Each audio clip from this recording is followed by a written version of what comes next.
Salam dostlar, bugünkü temamız bölçeklerdi salıştırуу. Бұл сабақта бөлчектер салыштыруунун бир нече ыкмаларын карайбыз. Анда эмесе биринчи ыкма. Биринчи ыкма бөлчектерди салыштыруу үчүн кайчылаш көбөйтүп салыштырат экенбиз. Бизде эки тилкечеде эки бөлчек берилсин. Биринчи бөлчөгүбүз Б'дан А, экинчи бөлчөгүбүз D'дан С. Бул эки бөлчөктү салыштырыш үчүн D'ны S'га көбөйтүп А тилкесине жазабыз. Ал эми B'ны S'га көбөйтүп Б тилкесине жазат экенбиз. Кайчылаш көбөйтүп салыштырат экенбиз. Так. Мисал үчүн 8ден 3 менен 13дөн 5 эки бөлчөктү салыштыралы. Кайсыл бөлчөк чоң? Аны үчүн биз жогоруда айткандай кайчылаш көбөйтөбүз. 13тү 3кө көбөйтсөк, 13тү 3кө көбөйтүп А колонкасына А тилкечесине жазабыз. Ал эми 8ди 5ке көбөйтүп Б тилкечесине жазабыз. Так, натыйжада 13тү 3кө көбөйтсөк 39, 8ди 5ке көбөйтсөк 40. Демек бизде 40 39дан чоң. Демек бул эки бөлчөктү салыштырууда бизде Б тилкечеси чоң экен. Так, анда эмесе кийинки ыкма, экинчи ыкма. Эки бөлчөктү салыштырууда жалпы бөлүмгө келтирип, алымдары боюнча салыштыруу экен экинчи ыкмабыз. Мисал үчүн 9дан 2 жана 6дан 1 деген эки бөлчөктү салыштыруу үчүн биз жалпы бөлүмгө алып келип, алымдары боюнча салыштырсак болот экен. Анда эмесе бизде 9 менен 6га жалпы бөлүм беришибиз керек. Башкача айтканда 9ду бир санга, 6ны башка бир санга көбөйтүп, экөөнү тең алабыз керек. Көрүнүп тургандай экөөнүн жалпы бөлүм 18, демек 9ду 2ге, 6ны 3кө көбөйтөт экенбиз. 9ду 2ге көбөйтөбүз, демек үстүнө дагы 2-ни, ал эми Б тилкечесине дагы 6ны 3кө көбөйтөбүз. 1ди дагы 3кө көбөйтөбүз. Бирдей санга көбөйтүшүбүз керек. Так, натыйжада биздин А тилкечебиз 18ден 4 деген бөлчөктү алат экенбиз. Б тилкечебизде 18ден 3 бөлүмдөрү бирдей. Алымдарына карап салыштырабыз. Эгер бөлүмү бирдей болсо, кимисинин кайсы бөлчөктүн алымы чоң болсо, ошол бөлчөк чоң. Демек бизде 18ден 4 деген бөлчөк чоң экен. А тилкечеси чоң. Так. Кийинки мисал анда. Кийинки ыкма үчүнчү ыкма. Жалпы алымга келтирип, бөлүмдөрү боюнча салыштыруу экен. Жогоруда биз жалпы бөлүмдөрүн бирдей кылып салыштырдык эле. Эми бул учурда жалпы алымга алып келишибиз керек. Кээ бир мисалдарда жалпы бөлүмгө алып келген бир аз татаалыраак мисал. Мына мисалда 300 менен 597-ни жалпы бөлүмгө алып келүү кыйын, татаал турат. Ошондуктан биз жалпы алымга алып келип, алымдарын бирдей кылып алып, анан салыштырат экенбиз бөлүмдөрү боюнча. 206 менен 412 экөөнү жалпы бөлүм көрүнүп тургандай эле 412 деген сан. Анда биз 216-ны 2ге көчүрүш керек экен биринчи бөлчөктү. Астындагы үстүндагы 2 көбөйтөбүз. Натыйжада биздин 206-ны 2ге көчүрсөк 412 бөлүмү 600. Б тилкечесин өзүн жазабыз. Көрүнүп тургандай бөлчөктөрдүн алымдары бирдей. Бөлүмдөрүнө карап салыштырабыз. Эгерде эки бөлчөктүн алымдары бирдей болсо, бөлүмү кичинесин чоң кылабыз. Демек бизде Б тилкечеси чоң экен. 597ден 412 деген бөлчөгүбүз чоң болот экен. Башкача айтканда, кичине санга бөлсөк, чоңураак сан чыгат.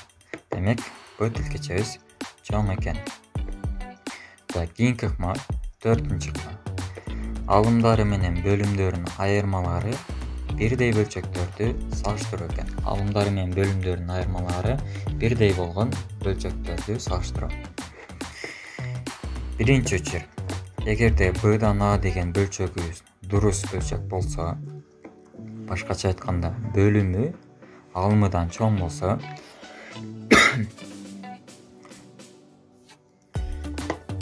Башкача айтканда, астындагы сан чоң болсо, бөлүмү алымыдан чоң болсо, дурус бөлчөк болсо, анда төмөндөгүдөй салыштырабыз.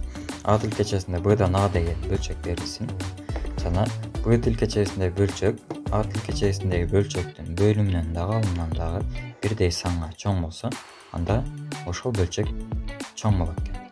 Башкача айтканда, эки дурус бөлчөктү салыштырууда кайсы бөлчөктүн сандары чоң болсо, ошол бөлчөк чоң болот экен. Мисал үчүн, экинчи учур.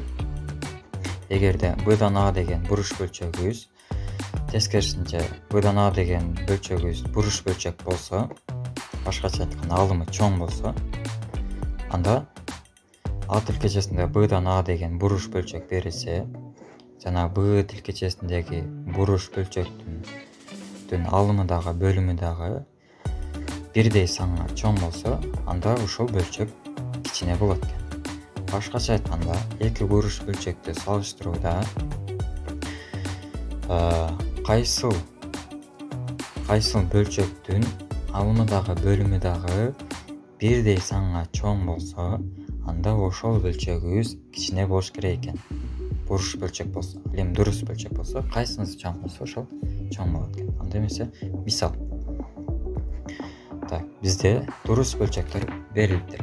813-төн 411 жана 811-ден 409 деген.